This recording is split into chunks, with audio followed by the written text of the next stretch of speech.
ओम नमो भगवते वासुदेवाय नमः।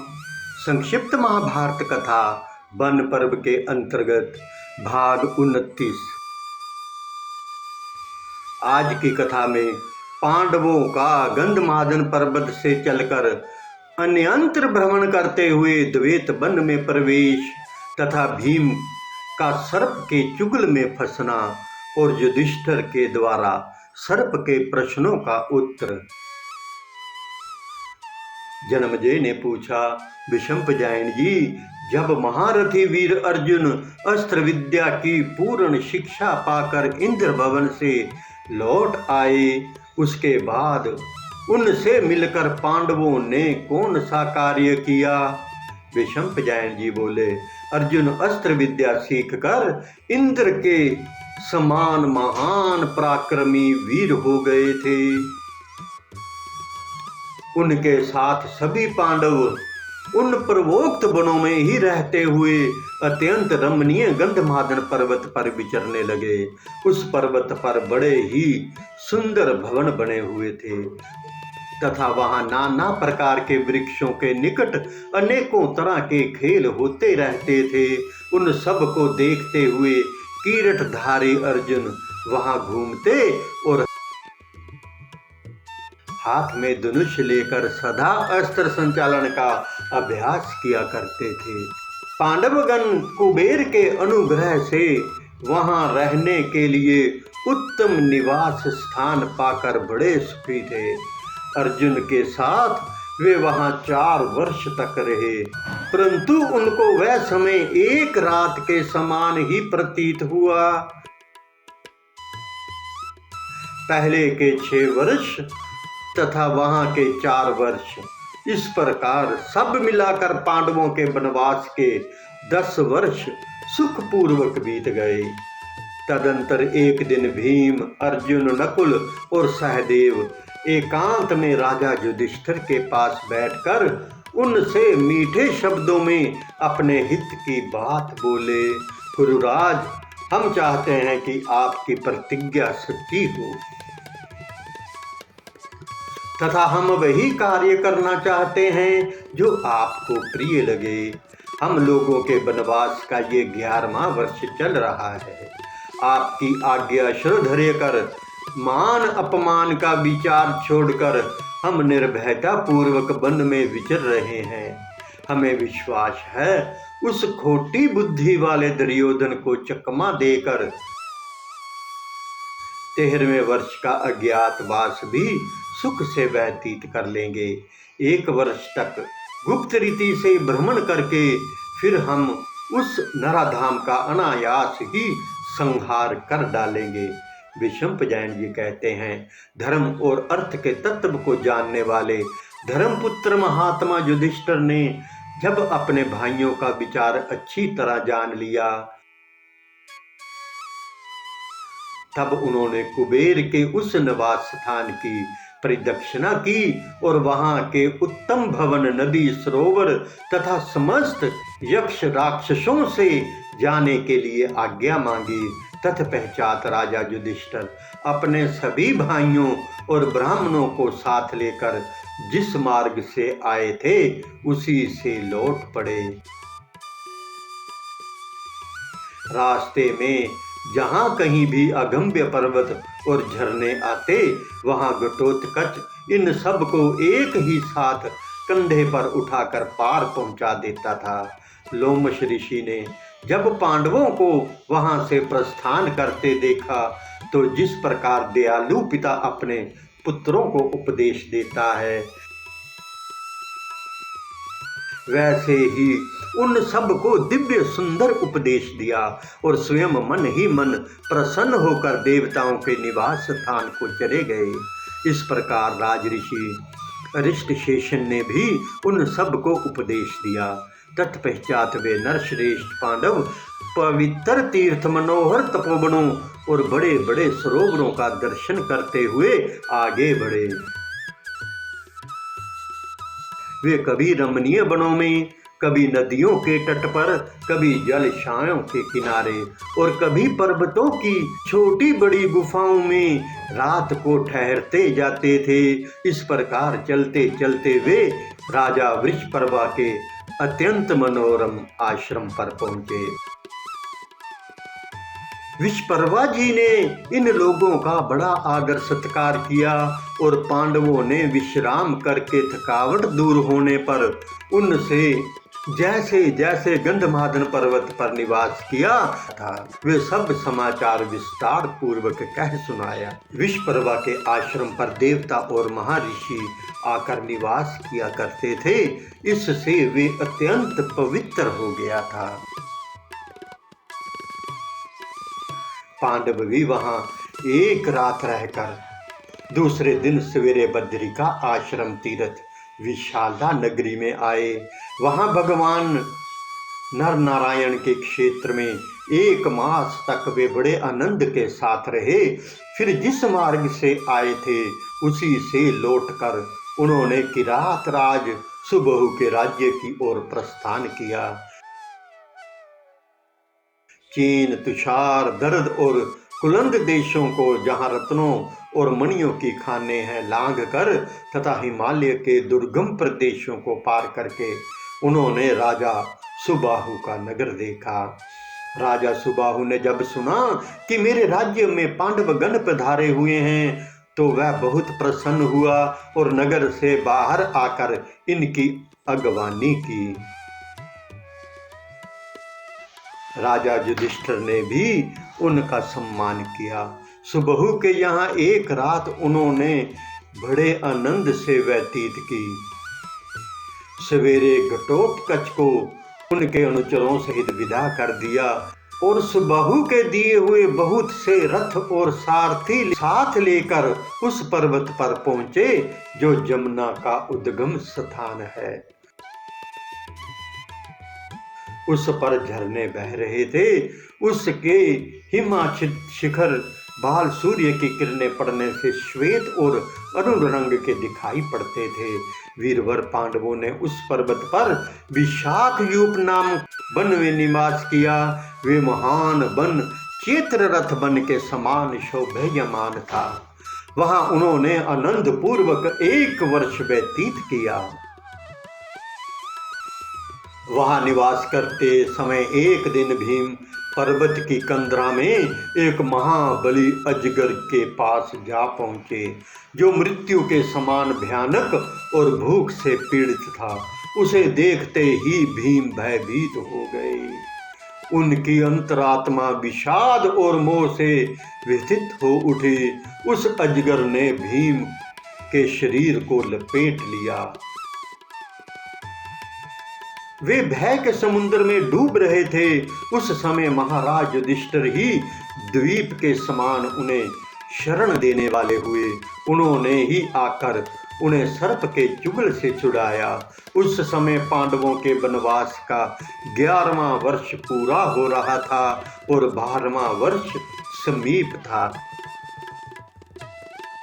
अतः वे किसी दूसरे वन में भ्रमण करने के लिए उस चैत्र रथ के समान सुंदर वन से बाहर निकले और मरुभूमि के निकट सरस्वती नदी के तट पर जाकर द्वैत वन में पहुंचे। वहां द्वैत नामक एक सुंदर सरोवर भी था। जन्मेजय ने पूछा, मुनिवर, भीम तो 10,000 हाथियों के समान बली और भयानक पराक्रम दिखाने वाले थे। वे उस अजगर से अत्यंत भयभीत कैसे हो गए जो कुबेर को भी युद्ध में ललकार सकते हैं। उन शत्रुहंता भीम को आप एक सांप से डरा हुआ बता रहे हैं। ये बड़े आश्चर्य की बात है। हमें ये सुनने की बड़ी उत्कंठा है। आप कृपा करके सुनाइए। वे शंपजायन जी बोले, राजन, जिस समय पांडव लोग महर्षि वृषपर्वा के आश्रम पर आए और वहां के अनेकों प्रकार की आश्चर्यजनक घटनाओं से युक्त वनों में निवास करने लगे, उन्हीं दिनों की बात है। एक समय भीमसेन स्वेच्छा अनुसार वन की शोभा देखने के लिए आश्रम से बाहर निकले। उस समय उनकी कमर में तलवार बंधी थी और हाथ में धनुष था। भीमसेन धीरे धीरे चल रहे थे। इतने में उनकी दृष्टि एक विशालकाय अजगर पर पड़ी जो एक पर्वत की कंधरा में पड़ा हुआ था। उसके पर्वत के समान विशाल शरीर से सारी गुफा रुकी हुई थी। उसे देखते ही भय के मारे शरीर के रोए खड़े हो जाते थे। उसके शरीर की कांति हल्दी के समान पीले रंग की थी। मुंह पर्वत की गुफा के समान था। उसमें 4 चमकीली धाड़ें थी। उसकी लाल लाल आंखें मानो आग उगल रही थी। वह जीभ से बारंबार अपने जबड़े चाट रहा था। वे अजगर काल के समान विकराल और समस्त प्राणियों को भयभीत करने वाला था। उसकी सांस लेने से जो फुत्कार शब्द होता था उससे मानो वे सब जीवों का तिरस्कार कर रहा था। भीमसेन को सहसा अपने निकट पाकर वे महासर्प अत्यंत क्रोध में भर गया और उसने बलपूर्वक दोनों भुजाओं के सहित उनके शरीर को लपेट लिया। अजगर को मिले हुए वर के प्रभाव से उसका स्पर्श होते ही भीमसेन की चेतना लुप्त हो गई। यद्यपि उनकी भुजाओं में 10,000 हाथियों का बल था तो भी उस सर्प के चुगल में फंसकर वे बेकाबू हो गए और धीरे धीरे छूटने के लिए तड़फड़ाने लगे। मगर उसने ऐसा बांध लिया कि वह हिल भी ना सके।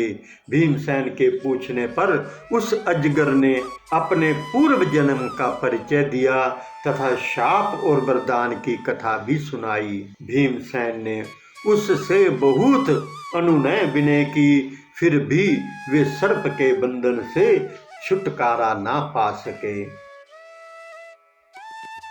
उधर राजा युधिष्ठिर बड़े भयंकर अनिष्टकारी उत्पात देखकर घबरा उठे। उनके आश्रम के दक्षिण वन में भयानक आग लगी और उससे डरी हुई गिदड़ी अमंगल सूचक स्वर से दारुण चित्कार करने लगी। हवा प्रचंड वेग से बहने लगी। रेत और कंकरों की वर्षा शुरू हो गई। साथ ही युधिष्ठिर का बायां हाथ भी फड़कने लगा। ये सब अपशगुन देखकर बुद्धिमान राजा युधिष्ठिर समझ गए कि हम लोगों पर कोई महान भय उपस्थित हुआ है। उन्होंने द्रौपदी से पूछा, भीमसेन कहाँ है? द्रौपदी बोली, उन्हें तो वन में गए बहुत देर हुई। ये सुनकर वह स्वयं तो धौम्य ऋषि को साथ लेकर भीम की खोज में चले। अर्जुन को द्रौपदी की रक्षा का कार्य सौंपा और नकुल सहदेव को ब्राह्मणों की सेवा में नियुक्त कर दिया। भीम के पैरों का चिन्ह देखते हुए वे उस वन में उनकी खोज करने लगे।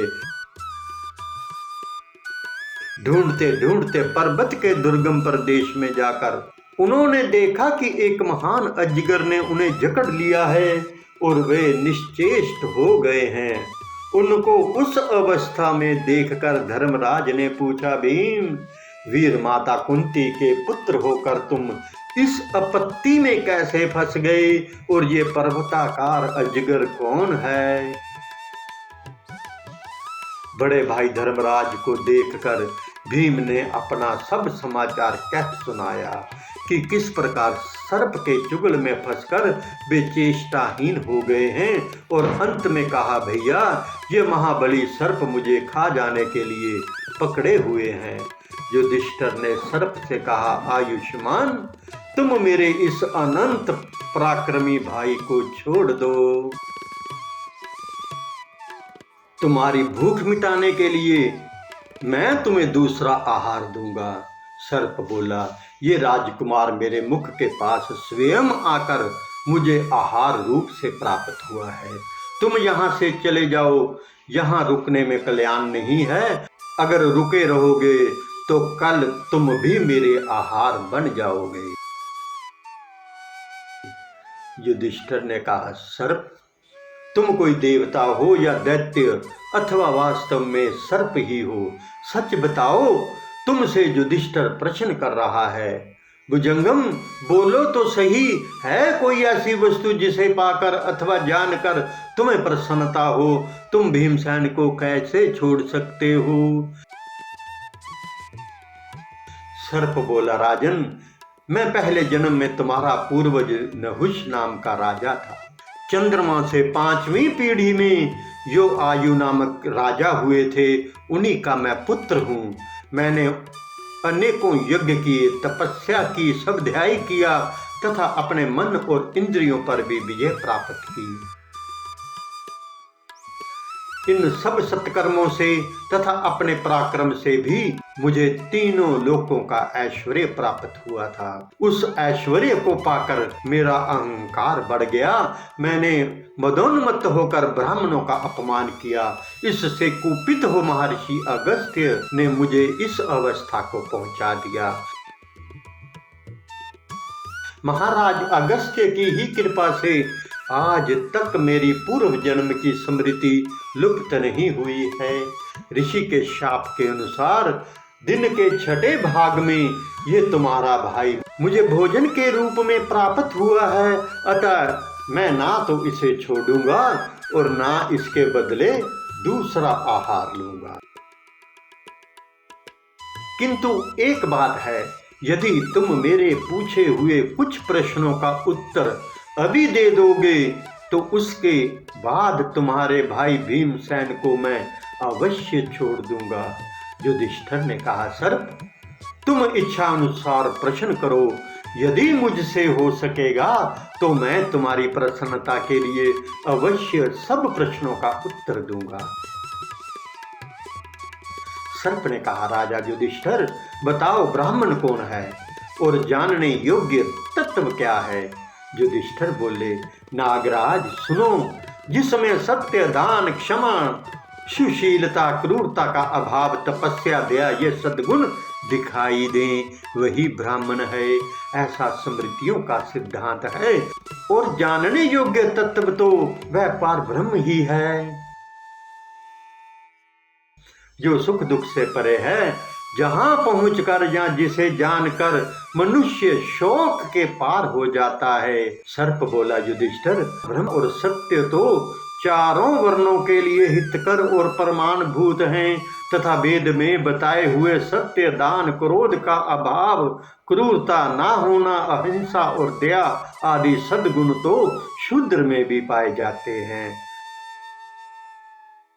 अतः तुम्हारी मान्यता के अनुसार तो वे भी ब्राह्मण कहे जा सकते हैं। इसके सिवा जो तुमने दुख और सुख से रहित वेद यानी जानने योग्य पद बतलाया है, उसमें मुझे आपत्ति, मेरे विचार में तो ये आता है कि सुख और दुख दोनों से रहित कोई दूसरा पद है ही नहीं। युधिष्ठिर ने कहा, यदि शूद्र में सत्य आदि उपयुक्त लक्षण हैं और ब्राह्मण में नहीं है, तो वह शूद्र शूद्र नहीं है और वह ब्राह्मण ब्राह्मण नहीं है। हे सर्प, जिसमें ये सत्य आदि लक्षण हो उसे ब्राह्मण समझना चाहिए, और जिसमें इनका अभाव हो उसको शूद्र कहना चाहिए। तथा ये जो तुमने कहा कि सुख दुख से रहित कोई दूसरा पद है ही नहीं, सो तुम्हारा ये मत ठीक है। वास्तव में जो अप्राप्त है और कर्मों से ही प्राप्त होने वाला है, ऐसा पद कोई भी क्यों ना हो, सुख दुख से शून्य नहीं है। किंतु जिस प्रकार शीतल जल में उष्णता नहीं रहती तथा उष्ण स्वभाव वाले अग्नि में जल की शीतलता नहीं होती, क्योंकि इनमें परस्पर विरोध है, उसी प्रकार जो वेद्य पद है, जिसे केवल अज्ञान का आवरण दूर करके अपने से अभिन्न समझना है, उसका कभी और कहीं भी वास्तविक सुख दुख से संपर्क नहीं होता। सर्प बोला, राजन, यदि तुम आचार से ही ब्राह्मण की परीक्षा करते हो, तब तो जब तक उसके अनुसार कर्म ना हो तो जाति व्यर्थ ही है। युधिष्ठिर ने कहा, मेरे विचार से तो मनुष्य में जाति की परीक्षा करना बहुत कठिन है, क्योंकि इस समय सभी वर्णों का आपस में संकर यानी सम्मिश्रण हो रहा है। सभी मनुष्य सब जाति की स्त्रियों से संतान उत्पन्न कर रहे हैं। बोल चाल मैथुन में प्रवृत्ति तथा जन्म और मरण ये सब मनुष्य में एक से देखे जाते हैं। इस विषय में अर्श प्रमाण भी मिलता है। ये यजामहे, ये श्रुति जाति का निश्चय ना होने के कारण ही जो हम लोग यज्ञ कर रहे हैं ऐसा सामान्य रूप से निर्देश करती है। उसमें ये यानी जो इस सर्वनाम के साथ ब्राह्मण आदि कोई विश्लेषण नहीं लगाया गया है। इसलिए जो तत्वदर्शी विद्वान हैं वे शील सदाचार को ही प्रधानता देते हैं। जब बालक जन्म लेता है तो नाल छेदन के पहले उसका जात कर्म संस्कार किया जाता है। उसमें माता सावित्री कहलाती है और पिता आचार्य। जब तक बालक का संस्कार करके उसे वेद का स्वाध्याय ना कराया जाए तब तक वह शूद्र के समान है। जाति विषयक संदेह होने पर स्वयंभू मनु ने यही निर्णय दिया है। यदि वैदिक संस्कार करके वेदाध्ययन करने पर भी शील और सदाचार नहीं आया तो उसमें प्रबल वर्ण संकरता है, ऐसा विचार पूर्वक निश्चय किया गया है। जिसमें संस्कार के साथ शील और सदाचार का विकास हो उसे तो मैंने पहले ही ब्राह्मण बता दिया है। सर्प बोला, युधिष्ठिर तुम जानने योग्य सभी कुछ जानते हो। तुमने जो मेरे प्रश्नों का उत्तर दिया उसे मैंने भली भांति सुन लिया। अब मैं तुम्हारे भाई भीमसेन को कैसे खा सकता हूँ। ओम नमो भगवते वासुदेवाय नमः। एक विनम्र निवेदन है कि संपूर्ण महाभारत की रोचक एवं ज्ञानवर्धक कथाओं का आनंद लेने के लिए आप हमारे YouTube चैनल कहना सेवा के साथ जुड़ें तथा अपने सभी मित्रों को भी हमारे चैनल को लाइक और सब्सक्राइब करने के लिए आज ही आमंत्रित करें। आपके मित्र भी इन कथाओं का आनंद लें। धन्यवाद। हरे कृष्ण कृष्ण कृष्ण हरे हरे, हरे राम राम राम हरे हरे। जय श्री कृष्ण।